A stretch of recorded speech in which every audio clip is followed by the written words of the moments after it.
Welcome to Life by Design podcast with Jessilyn and Brian, where we are your real estate investors and strategists helping you build your wealth by design.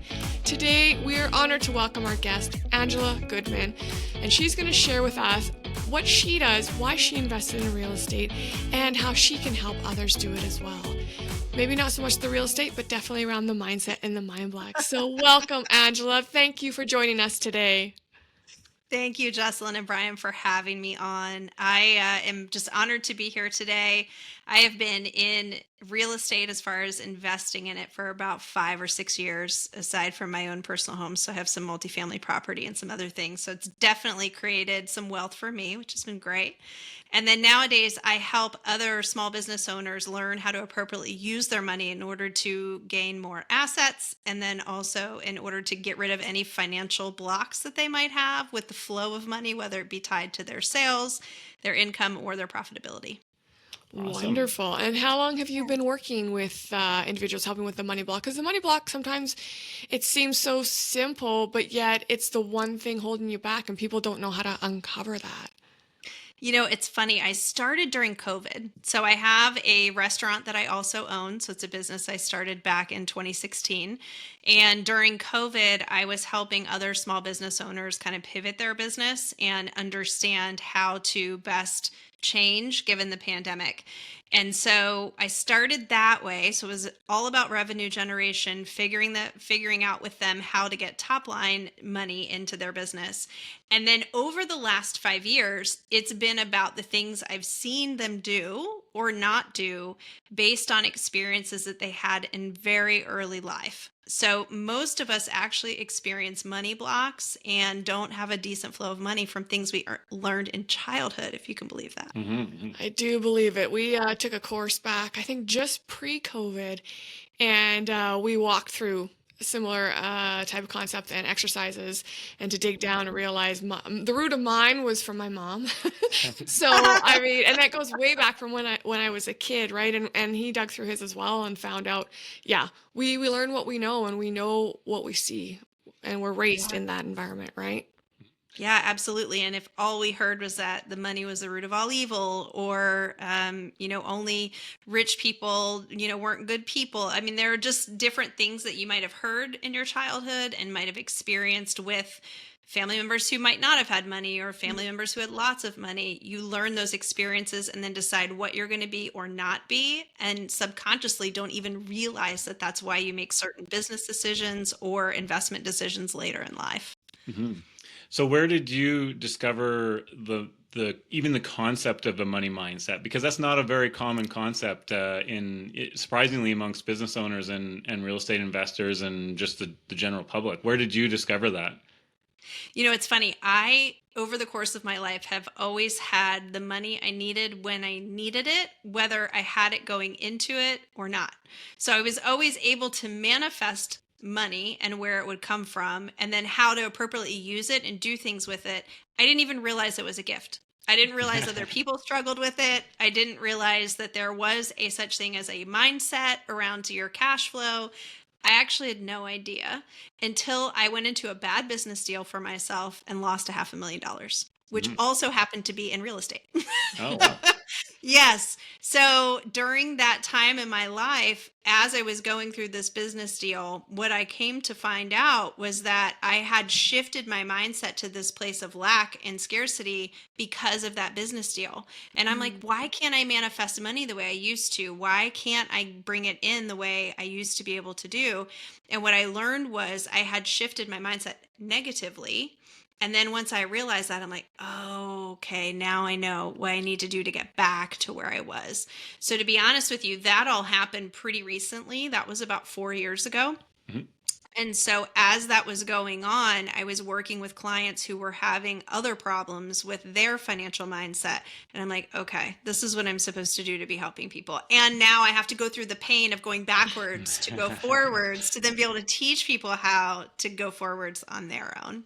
Yeah. So what did you ultimately learn about yourself to bring yourself out of that position? Because I personally know a lot of people who have been in similar situations, and not even with the volume of money that you're talking about, where it is literally locked them into place, and they now can no longer perform with their money. So what did you have to do to come across to the other side? I had to do a lot of self-worth discussions. The reason I got into the business deal to begin with, I had to kind of chip away at how did I end up here?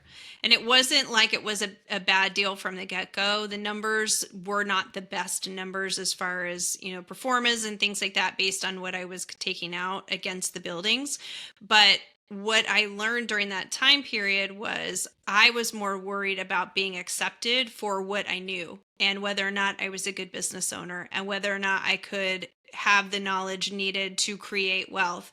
And so I was chasing this idea of wanting to be accepted by a group of people I wasn't a part of. So it wasn't about really anything other than acceptance and approval and a lot of different things that I had not had growing up that I was still chasing with this particular group of people that I got into the deal with. And so that was a hard pill to swallow. Like, none of us want to go back that far and be like, oh, okay, well, I just wanted to be one of the cool kids, and that's why I decided to do this, and that's why I lost $500,000, right? It wasn't about that piece of it, but it actually was. Yeah, nothing to do Yeah. with the actual money itself. No, Isn't that no, funny? nothing to do with it itself. And as I've, continued to work with clients and uncovered some of these traumas with them surrounding money, I've had clients who have stolen from employers because their parents didn't love them the way they should have been loved, and they stole from their parents. And so then when their employers didn't recognize them, they stole from their employers.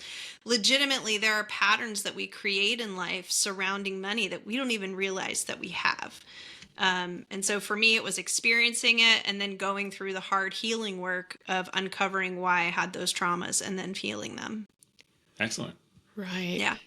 Wow. So you invest in real estate, even though Mhm. you had Yeah. an unfortunate, and that's not a cheap, um, No. No, it was not a small lesson at all. I no, could have gone to college 3 or 4 times. right?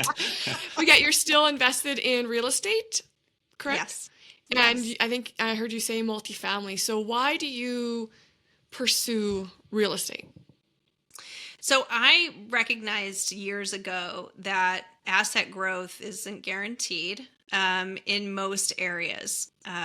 Fortunately, where I live in the United States, outside of Washington, D.C., the trajectory of asset growth has always been the case. So I decided to grow, to invest in a market that has had continuous growth. Other than the housing crisis of 2008, this particular area grows pretty significantly year over year. And so it was a better investment for me than putting my money in the stock market or giving it into commodities or doing something different with it. So that's why I chose to invest in this particular area. The business deal I had where I lost a significant amount of money was also a good market. What I didn't do right in that specific place was I went into business with someone I didn't really know. And their end of it was to do the renovation work and to do the value add piece. My part was to be the financing behind everything. And unfortunately, he just didn't live up to the end of his bargain as far as doing the actual contracting work. And what I learned with that was, why am I doing this with another person? I really don't need to be investing with a bunch of people that I don't know, because I can count on myself, and my projects and my properties are making money. They're growing in valuation, and also I'm capable of hiring contractors to do work by myself. So yeah. Yeah, we're big fans of power teams, and Hmm. it sounds like in that particular relationship, it wasn't really the right fit for a power team Correct. inside of that relationship or inside of that real estate deal. Hmm. So how would you, going forward now, how do you find the right power team around you to run your real estate, to like manage it, to do all the various different roles that are required in real estate investing? Yeah, what I learned in that particular vein was I just didn't do. I thought I had done enough due diligence, and I uncovered some things about that particular partner that I wasn't wild about, but I allowed it to proceed forward because I'd already had $50,000 invested from the get-go and I didn't want to lose that. So Okay. I was like protecting my capital up front, and that ended up costing me 10x, right? Oh, Yeah. So what I've learned kind of going forward is when I do the due diligence on the rest of the people I'm looking to partner up with, I'm digging into everything, and if there's even a slight feeling that I get that this isn't the right move, I'm listening to my intuition. yeah. that's the biggest that's the biggest change for me. And I also think as humans, we are living, we're spiritual beings living a human experience. And so we know internally inside of ourselves by intuition whether something feels good or it doesn't feel good. Yes. The question is whether or not you listen to that part of who you are. And Yeah. so what unfortunately was a very costly lesson for me, but listening to your intuition, even in doing these kind of deals, is really important. Yeah, in our background of personal development, we call that humans being lie detecting machines. I like that. I But a like lot of that. people will like they won't listen to the lies. Like they'll still yeah. I Yeah. was there. I was there. And it Yeah. took us a long time to like listen to ourselves, just like you're saying, like with the intuition, and say like, really, is this perfect? Is there something off about this person that maybe we maybe shouldn't be in our ecosystem of real estate? And we get like recommendations to professionals all the time, but until we can actually have that conversation and say Yep. like, hey, are you really the right fit for us and our life? It's very, very difficult to bring on a new professional and like get the trust that you have to build with them. Yeah. Yeah. So you're a big fan of intuition, and that's a lot of how you filter out your power team, as it were. Is there any other Yeah. methods that you use to build your power team around you? Yeah, networks. I go out and reach out to the networks that I'm in and say, okay, this is what I'm looking for. Who do you guys know that is, an expert or somebody that has a lot of experience in this particular field? So I'm a lot better at network connecting now also, Yeah. just making sure that people check out. I do ask for references from people now, which I wouldn't do before. I typically would trust and then do a little bit of research on my own. And I realized that that was not enough either. So I do a lot more of that also, just getting references and talking to as many people as I can surrounding that person. Yes, networking is huge. Hmm. Especially when it comes to real estate investing.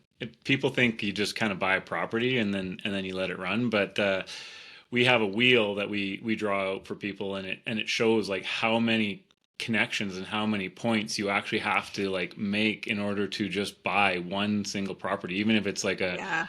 a condo or up to multifamily, which just requires even more people. So there's a huge amount of networking and like interpersonal effort that goes into Hmm. real estate investing. It, Hmm. from my experience, it's one of the most social professions in existence. Like, Yeah, I agree. yeah, every real estate investing room that you go into, everybody's just looking to connect and looking to support and looking to help out everybody else in that room. Hmm. Yep. Yeah, Yep. I'm huge on intuition as well. And something else I generally speak when people ask me, I said, is ask the professional you're looking to work with to show you their books. Because if they're Yeah. willing to open their books, and many actually aren't willing to even talk about it, never mind show you their books. And then I'm like, okay, if they're not willing, that should be a sign right there. What are they Yeah. hiding?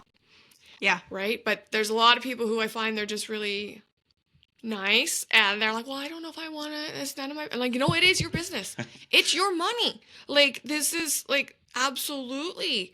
And if you Hmm. don't think it is, then maybe you should just pause the concept of investing in real estate or whatever it is you're looking to make a deal with, and wait until you're ready to look at the good, the bad, and the ugly before you go lose.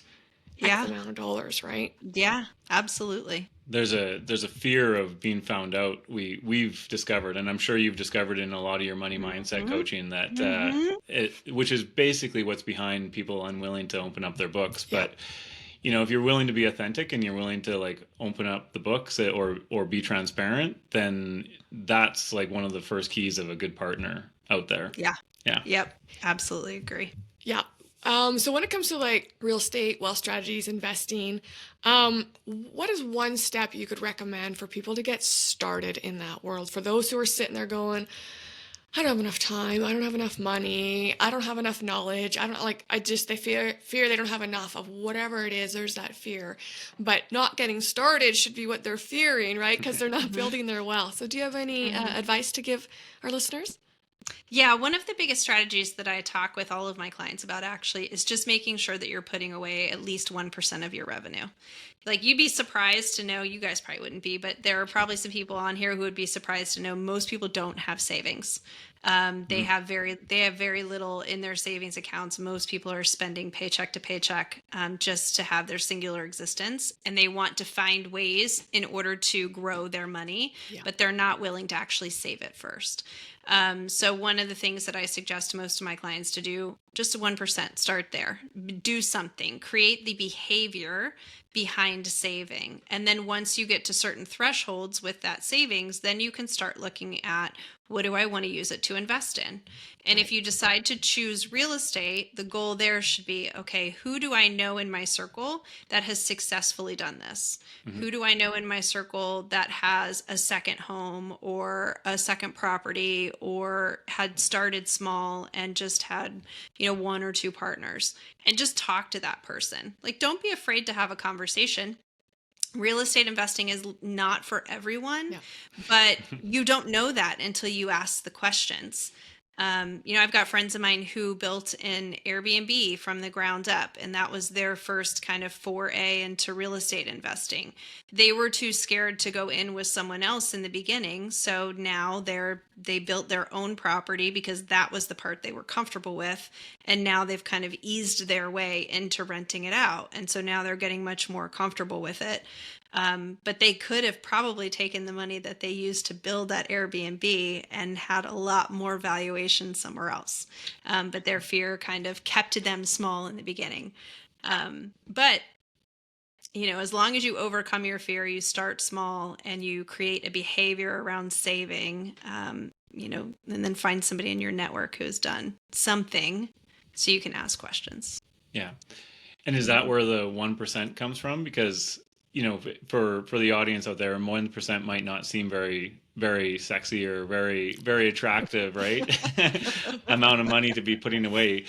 And they might not get even started on the 1%. But it sounds like 1% is just enough to stretch that muscle to get them It's to moving. set up the behavior Yeah, of exactly. saving. Yeah. Because a lot of people, you might get in, say you have some, we'll talk about, it's tax season, right? So especially in the United States, people get tax refunds, and then they want to take their few $1,000s they get back in taxes, and they immediately buy a car or buy an asset that might depreciate and lose value. Take that money and put it in your savings account. The act of just behaviorally saving and not saying, oh, I saved my money and now I'm going to go spend a few $1,000s on something else, that's actually spending. It's not really actually saving money. What I have found with people who have an active behavior of saving money, they then don't want to spend that money. Yeah. That's what I find, until it gets to a certain point, and then they can set thresholds for themselves. Well, 1% was easy. I did that very simply for the first 3 months. Now I'm going to move to 5% and see if I can actually do that. Like, make it a game for yourself. Yeah. Make it fun. Yeah. 1% is not permanent. It's just a start to create the behavior. And then once you see the account grow, then you're like, oh, this actually was easy. I didn't miss that money at all. Yeah. That's why to start at the 1%, just because you don't miss it. Exactly, yeah. And it does start to build that muscle, and it does start to create that behavior. We teach very similar things, that you can't reactionarily get into real estate. Right. Right. So, and just like at the gym, you can't just start lifting 100 pounds. You got to start with 1 and then move up to 5 and then to 10, right? It's a very, very similar concept in finances, but equally as hard to, be disciplined around it. Just like it's Yeah, equally as hard to, get yourself to the gym every day and lift a few that's right. pounds. Yeah. Yep. That's right. hmm Very cool. So how long have you guys been investing in real estate? Because I don't know the answer to that. Yeah. So we've been investing in real estate for over 15 years. I think more closer to Awesome. 17 years now. Yep. Yeah. We've similar to you, we've lost money, Hmm. not quite on the price tag that you have, luckily. We've I think Canada's or at least the Edmonton market is very, very stable in Hmm. terms of like it either just doesn't move or it goes up. So we're That's lucky good. in that That's sense. good. Yeah. But yeah, lots of bumps, lots of Yep. bruises, lots of experience as well. And that's one of the primary reasons why we want people like you on this podcast, is because you've gone through the bumps and the bruises and you're still Hmm. willing to invest in real estate. So Yeah. there must Hmm. be something about real estate that people see and can pass down to other people and say like, hey, you can do it too. Like what can it look like for you to do real estate?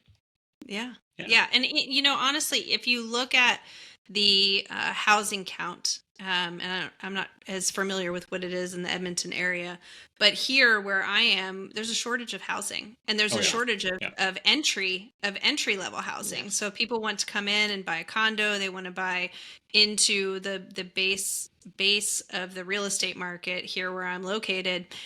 Those are always growing in value because there's not enough of them. So hmm it's about understanding what your market supply and demand is. And in most cases, our population is growing at a greater rate than our housing is being built in. Yes. Yeah. So real estate becomes a very solid investment from that perspective because there's always going to be someone who wants to buy it. Yeah, no, that's the one that is actually one of the number one things I love about real estate is that you will Hmm. always have a market. The Yes. the only way that you'll never have a market is if the city like literally disappears.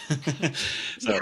Yeah. yeah, and then you just shouldn't buy, and you should be smart like yourself and make sure that you're investing in growing markets, and Hmm. past that, you're probably safe with enough time and energy, and you'll always do well in real estate. For us, it's always worked out, even when we've suffered a couple bumps and bruises Yeah. throughout a particular Hmm. deal. Yeah. So just wrapping up here, what is the one question that we haven't asked you yet that you think is really important to ask you? So I think it's really important as people are investing in real estate and they're starting to look in a particular market to Mhm. go there in the dark. Oh So one of yeah. the things, no, it's it seems so simple.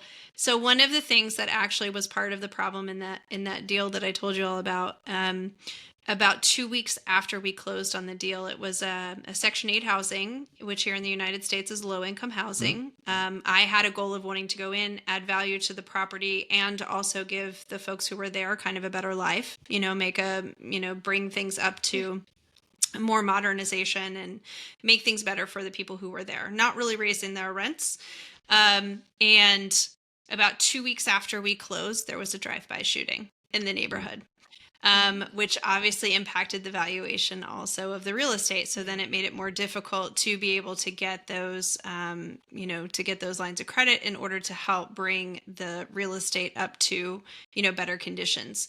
So go after dark. Like if you want to invest in a certain market, make sure you know what it looks like after the sun goes down, because it could look very different after the sun goes down than it does during the daylight. Yeah. That's a really good piece of Yes. advice. We call it walking Yeah. the block. So you go and you meet the neighbors, you Hmm. knock on some doors, you introduce yourself, you see what the area is really about. Because Hmm. if people are answering the doors that you are maybe not comfortable having your renters beside, or Yeah. you're uncomfortable with what the valuation of your property might look like with those people answering the door, then maybe that's not the Hmm. neighborhood you need to be buying in. It's great, Yeah. Yes. great piece of advice. Yeah. Yes. All right. Absolutely. So, do you have any upcoming projects or programs or freebies you'd like to share with our audience? I don't have anything upcoming that's going on. I Okay. appreciate you guys having me on. If there is anybody out there, I'm writing my book right now about financial blocks, how they are tied to our childhood experiences, and then also understanding the patterns that we develop over the course of our lives in dealing with money. So if there's anyone who has any great stories about that wants to connect with me, that would be amazing, because I'm in the process of doing that project right now. And I have several clients who are going to be featured in the book, but always looking for more interesting stories as well. So if anybody listening wants to connect with me, they can catch me on Instagram. Is really the best place, and it's MS Angela Goodman. Okay. And email address they can connect you with? Yep, it's Angela at vvgconsulting.com. All right. So, And Perfect. we'll put that in the comments as well. Yeah. awesome. All right. Well, thank you very much for joining us on the Life by Design podcast. It was great having you here. Yes, thank Yeah, you. thank you guys. I appreciate it.